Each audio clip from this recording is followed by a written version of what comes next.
delitto di Riese, domani l'autopsia sia sul corpo della 26enne Vanessa Ballan che sul feto che portava in grembo. Per la procura necessario stabilire la paternità. Indizi gravi e pericolo di fuga. Il GIP di Treviso ha convalidato il fermo del kosovaro che resta in carcere con l'accusa di omicidio. Non è lucido, dicono le avvocate. Il 41enne è rimasto in silenzio davanti ai magistrati. Che cosa non ha funzionato dopo la denuncia di Vanessa? La famiglia della giovane vuole fare chiarezza. Lo stesso chiede il sottosegretario alla giustizia Ostellari. Un 39enne di Venezia arrestato con l'accusa di stalking. A far partire il provvedimento la denuncia presentata dalla ex compagna esasperata dai tentativi dell'uomo di riallacciare la loro relazione. Esplode la polemica ad Agna dopo che le maestre hanno eliminato i riferimenti cattolici dalla canzone della recita di Natale. Muore a 45 anni in Messico, ma la famiglia lo scopre dopo 40 giorni. La vittima è Matteo Garbisi. In passato aveva vissuto a Padova e è stato trovato senza vita, forse per un malore. Olimpiadi Milano-Cortina, la telenovela della pista di bob finirà il 30 gennaio, lo ha detto il presidente del CONI, Giovanni Malagò. Buonasera, bentrovate e bentrovati, edizione del Veneto dei telegiornali di Antena 3. In primo piano lo avete sentito ancora il delitto di Riese. Domani l'autopsia sia sul corpo di Vanessa Ballan che sul feto che portava in grembo. Per la procura necessario stabilire la paternità. In questo caso, per dissipare i dubbi sul fatto che possa essere figlio dell'indagato. Diciamo che questo è un particolare che nella dinamica dell'indagine ha la sua importanza e si cerca verrà chiarito. È uno dei nodi da sciogliere, dice il procuratore Martani, capire cioè se Bujar Fandaj fosse il padre del bambino che Vanessa Ballan portava in grembo. Per questo l'autopsia che verrà affidata nelle prossime ore sarà collegiale, una sul corpo della donna, un'altra sul feto con prova del DNA. C'è poi l'elemento soggettivo da appurare. Noi non siamo in grado in questo momento di dire se lui sapeva o meno che la donna era incinta. Diciamo che la notizia era uscita dall'ambito strettamente familiare perché era da qualche giorno in maternità, assente per maternità a rischio.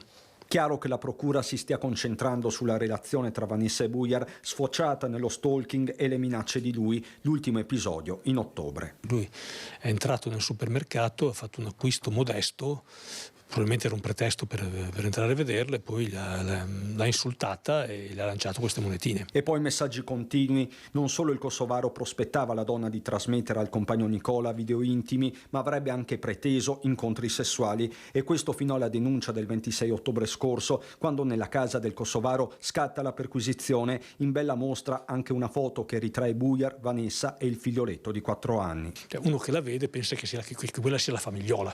Bujar voleva una famiglia. Esattamente, il motivo della rottura della relazione tra Bujar e Vanessa è che Bujar non si accontentava di essere l'amante, ma voleva che Vanessa andasse a vivere con lui. L'altro aspetto riguarda la mancata richiesta da parte del PM titolare del fascicolo di misure cautelari in occasione della denuncia per stalking, con lo stesso sottosegretario alla giustizia Andrea Ostellari che chiede al Ministero di fare degli accertamenti interni. La posizione del procuratore capo su questo punto è chiara. Secondo me quello era un caso in cui la misura del divieto di avvicinamento era da chiedere, ma con la stessa sincerità dico che non è affatto scontato che quella misura lo avrebbe trattenuto dall'ucciderla. Dal 9 dicembre, aggiunge Martani, sono entrate in vigore le nuove regole del codice rosso, con il PM che d'ora in poi dovrà motivare anche nel caso di mancata richiesta di misure cautelari con la supervisione finale dello stesso procuratore capo. Un cambio di passo procedurale e sostanziale, ma restano i risvolti umani. Il mio profondo dolore per quanto è successo e le mie condoglianze alla famiglia, assolutamente. Questo è successo, è terribile, eccetera. E non ci sono altre parole per definirlo. Indizi gravi e pericolo di fuga. Per questo il GIP di Treviso ha convalidato il fermo del kosovaro che resta in carcere con l'accusa di omicidio. Non è lucido, dicono le avvocate. Il 41enne è rimasto in silenzio davanti ai magistrati, mentre la famiglia di Vanessa Ballan vuole fare chiarezza. Abbiamo raggiunto al telefono il loro avvocato. È una famiglia chiusa nel dolore, quella di Vanessa Ballan. Non se la sente di parlare, di rilasciare dichiarazioni, è troppo grande la ferita. Al campanello dell'abitazione dei genitori di Nicola Scappinello, il marito di Vanessa, non risponde nessuno. Preferiscono rimanere in silenzio, almeno per il momento, e si affidano al loro legale, l'avvocato Simone Guglielmin. La famiglia c'è e io ci sono con la famiglia. Non lasceremo nulla di intentato, cercheremo di presenziare ad ogni atto che ci sarà consentito vagliare e quindi la famiglia dimostra con questo di innovare profondo rispetto per la memoria della povera ragazza. All'esame autoptico sarà presente anche un consulente delle due famiglie, Ballan e Scapinello. L'incarico è stato affidato alla dottoressa Paola Confortin. La famiglia ha deciso di assegnarmi il compito di nominare un consulente tecnico che possa associarsi al consulente tecnico della Procura per lo svolgimento migliore delle operazioni di accertamento tecnico irripetibile. Credo sia opportuno e necessario fare chiarezza. Ma c'è da fare chiarezza anche su un altro punto. Che cosa non ha funzionato dopo la denuncia di Vanessa? Il caso è stato effettivamente sottovalutato? I familiari vogliono far luce anche su questo aspetto. La famiglia intende andare a fondo. Io credo che qualcosa non ha funzionato nei termini che sono stati riferiti dallo stesso procuratore della Repubblica. È evidente che qualcosa non ha funzionato e credo sia interesse di tutti, sia i soggetti coinvolti nel procedimento, sia della collettività, giungere a conoscenza di quelli che possono essere stati i punti di debolezza di quell'indagine. E un 39enne di Venezia è stato arrestato con l'accusa di stalking. A far partire il provvedimento la denuncia presentata dall'ex compagna. Agli arresti domiciliari per stalking nei confronti dell'ex compagna. I carabinieri della stazione di San Marco hanno eseguito la misura cautelare emessa dal giudice per le indagini preliminari di Venezia nei confronti di un 39enne a conclusione di una delicata attività di indagine nel corso della quale sarebbe stata ricostruita accuratamente l'intera vicenda, documentando le reiterate condotte persecutorie poste in essere nel tempo dall'uomo ai danni di una trentenne veneziana. Le indagini che si sono concluse con gli arresti domiciliari erano partite dopo la denuncia presentata dalla giovane nel mese di novembre, esasperata dai tentativi sempre più insistenti e molesti dell'uomo di recuperare la loro relazione durata circa 10 anni ed interrotta da qualche anno. La donna aveva quindi deciso di rivolgersi ai carabinieri della caserma di San Zaccaria a seguito di uno stato di ansia e timore che questa situazione le aveva ingenerato nell'ultimo mese. Ci fermiamo qualche istante di pubblicità, tra poco.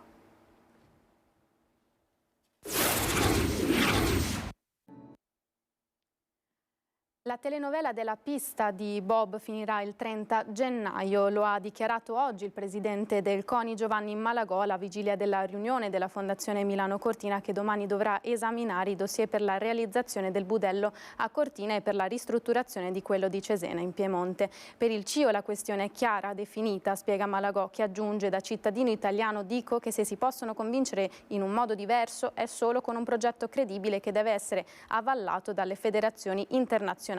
Affermazioni interlocutorie che lasciano aperte tutte le soluzioni fin qui prospettate con un vantaggio indiscusso per le tempistiche di quelle arrivate da Oltralpe e oltreoceano.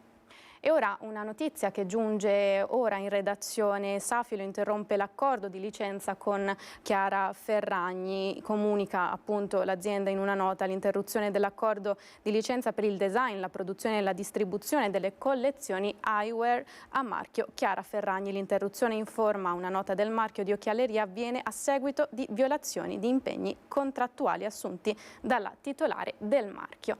Noi ora andiamo a Padova perché non ha esitato un attimo e per lunghi minuti dopo aver risposto a una chiamata del 113 ha tenuto al telefono una donna che aveva manifestato l'intenzione di togliersi la vita, richiamandola con insistenza quando aveva riagganciato. Sentiamo.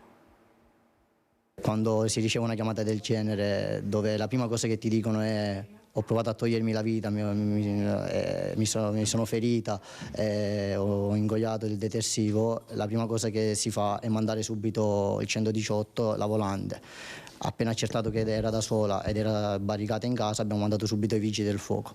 Era il tardo pomeriggio di qualche sera fa quando Federico Magri, agente del 5° turno volante della questura di Padova, ha ricevuto la telefonata di una donna di 44 anni, italiana, residente nel quartiere di Chiesa Nuova. 15 gli operatori della centrale operativa, tutti agenti preparati ad affrontare casi simili. Lei aveva un sottile filo di voce dove manifestava la sua intenzione e noi subito bisogna entrare in empatia con l'altra persona.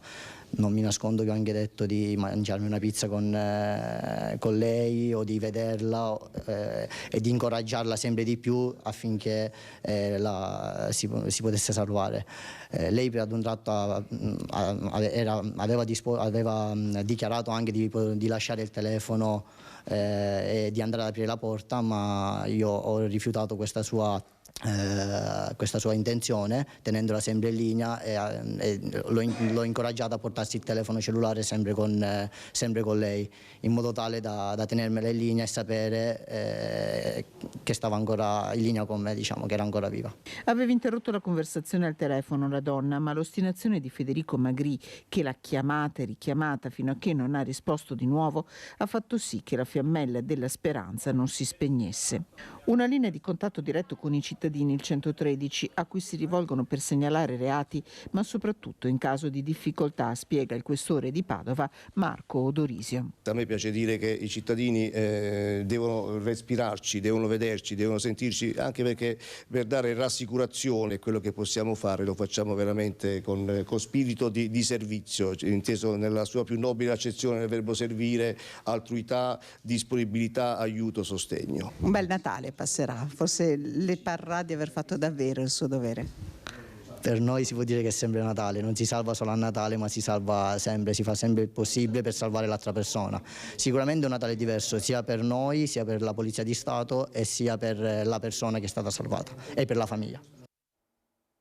Papa Francesco elogia nel corso dell'udienza generale l'operato della nave Mare Ionio che soccorre i migranti in difficoltà nel Mediterraneo centrale, una sottolineatura che è parsa un'implicita risposta del Santo Padre dopo le recenti polemiche.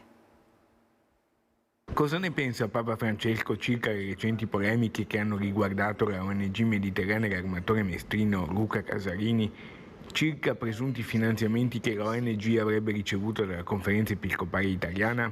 Una implicita risposta è parsa arrivare dall'udienza generale di mercoledì, quando il Papa ha invitato una rappresentanza di Mediterranea e elogiato l'operato della nave Mare Ionio, unica ONG battente bandiera italiana impegnata nel soccorso dei migranti nel Mediterraneo centrale. Parole inequivocabili. Saluto anche il gruppo di Mediterranea Saving Humans che è qui presente e che va in mare a salvare i poveretti che fuggono dalla schiavitù dell'Africa. Fanno un bel lavoro questi, salvano tanta gente, tanta gente.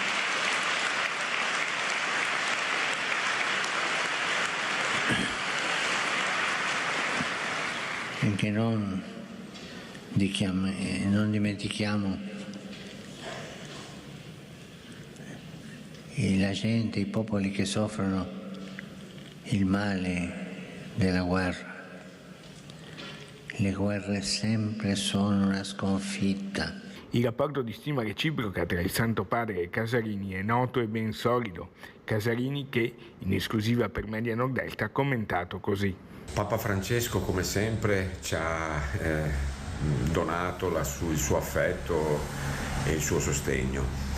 Lo fa dall'inizio dell'esperienza di Mediterranea e lo fa sempre nei confronti naturalmente del dramma umanitario che si vive nel Mediterraneo centrale. Anche quest'anno siamo a oltre 2500 donne, uomini e bambini morti e ci ha detto quello che ci dice sempre: coraggio, andate avanti, nonostante le difficoltà tornate in mare, e questo è quello che noi faremo. E con questo è tutto, vi lascio al meteo, una buona serata, arrivederci.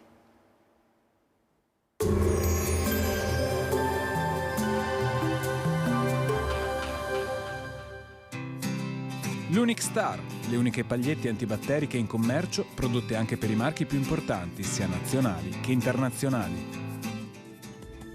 Bentrovati al meteo. È ancora pressoché stabile la pressione atmosferica sul nostro territorio. Il tempo sarà buono. Il dettaglio di venerdì 22 dicembre. Sul Veneto non si verificheranno precipitazioni. Avremo nebbie in pianura, ma in dissolvimento con il passare delle ore già durante la mattinata e in nuova formazione poi durante la sera. Le temperature avranno un andamento piuttosto irregolare, minime tra -1 e 2 gradi, massime tra 6 e 11 gradi all'incirca. Ci spostiamo ora sul Friuli Venezia Giulia. Anche qui avremo poche novità, avremo locali foschie mattutine, ampio soleggiamento a seguire, possibili nevicate a partire dai 1300-1500 metri all'incirca, più probabili nelle zone alpine più interne. Temperature minime tra lo 0 e i 4 gradi, massime sui 5-10 gradi. Infine diamo uno sguardo al Trentino Alto Adige, dove non sono escluse nevicate sui confini alpini, altrove invece più sole. Temperature minime intorno allo 0 o di poco inferiori, massime sui 10-12 gradi. Dal meteo è tutto, vi auguro un buon proseguimento in nostra compagnia.